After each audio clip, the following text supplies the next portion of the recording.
Hello and welcome back to the Five Masters series. My name is Florence Read. I am straight from Unheard in Westminster, not of Westminster, but in Westminster now in our new HQ.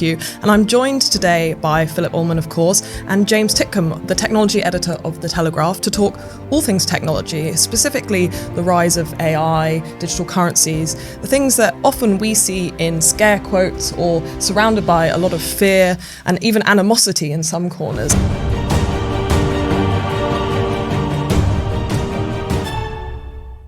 So today we wanted to perhaps find some optimism in the mix and find a way through this very complex subject. James, I'll turn to you first, considering that you are our kind of expert here today. You obviously spend your whole life reading about technology and thinking about technology and the future of technology.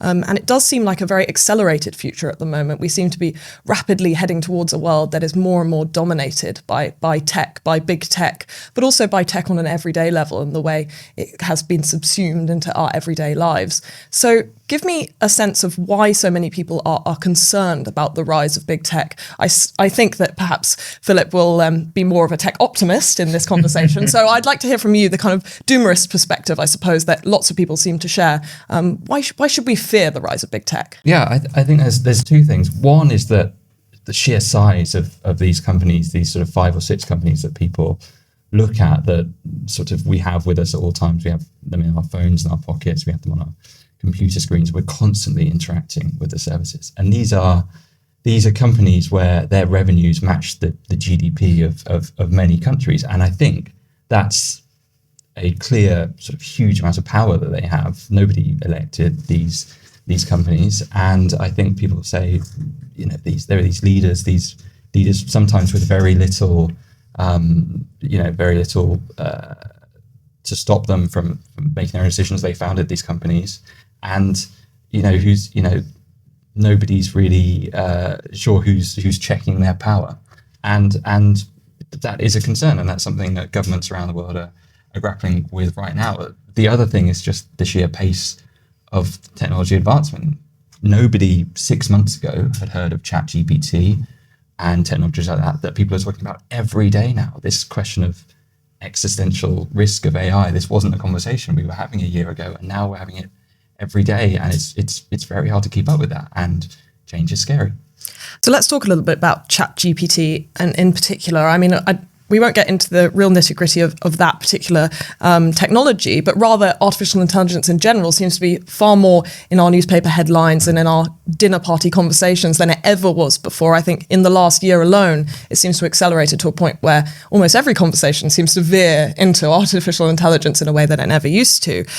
So I suppose the question is, where are we at with that progress towards what some scientists call the singularity, that moment where we think perhaps a piece of tech is going to talk back to us and become sentient? Where are we at in the timeline? Because that's, I think, where a lot of people become very concerned. They don't understand where we are. Yeah, so artificial intelligence is actually a pretty bad term because it encompasses lots of things, and it sort of brings these images of Hollywood and the Terminator that are not really grounded in reality, right? So in 1950, Alan Turing invented this test called the Turing test, which is you speak to a computer and it speaks back, and if it passes for a human, that's artificial intelligence. We basically have that in ChatGPT today, but I don't think many people would call that an intelligence on a level with a human, because what the technology does fundamentally is it reads a huge amount of text and replicates and summarizes it. That's not creative. That's not doesn't have a sense of truth or a sense of sort of understanding necessarily. So, it's moving very fast because I think it's uncanny and this technology seems human-like.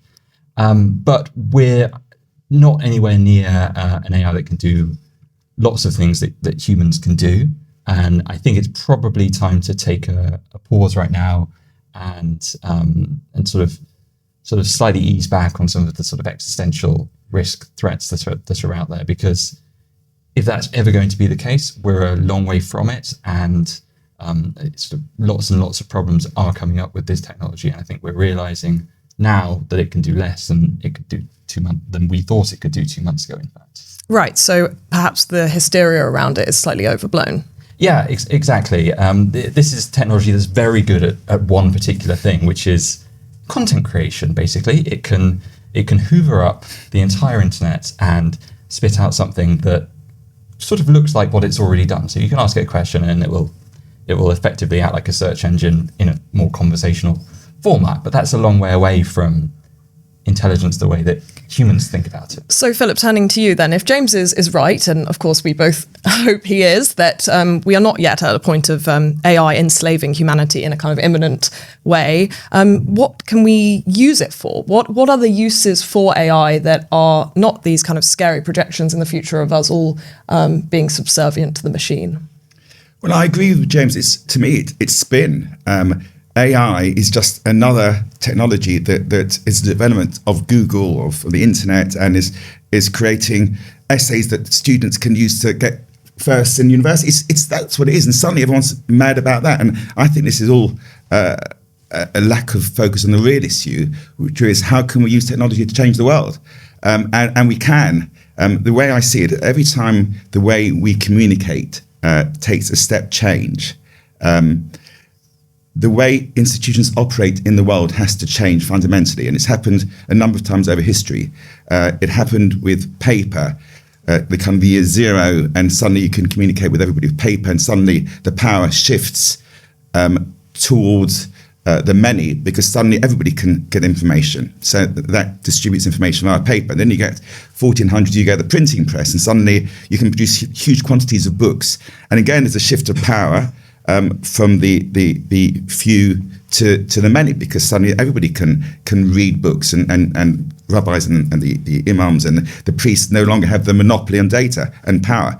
And then now in our time, I think we've had the ultimate change where we have technology which enables us to communicate in an instant with the whole world.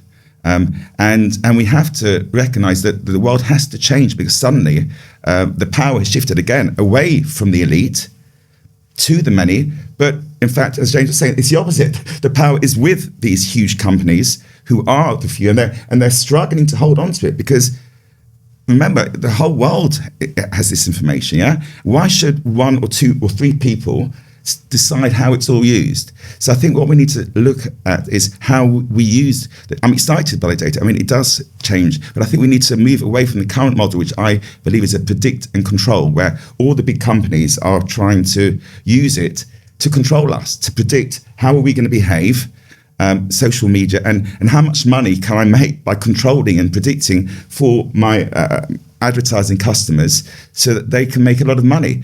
And that is dangerous, and that is unfortunately causing huge disruption and damaging people's lives. So what we have to do is, look, we got this technology, we can suddenly communicate with the world, how can we use it to change the world? And we need to do that. We need to look at what we believe our purpose is. And if we see our purpose is to actually look after each other, to look after the environment, to look after animals, to look after the ecosystem, and we use the technology overtly and openly for that purpose, and every organization openly says, I'm not making profit, and by the way, I'll make as much money as I can for myself, but I try not to do too much harm to.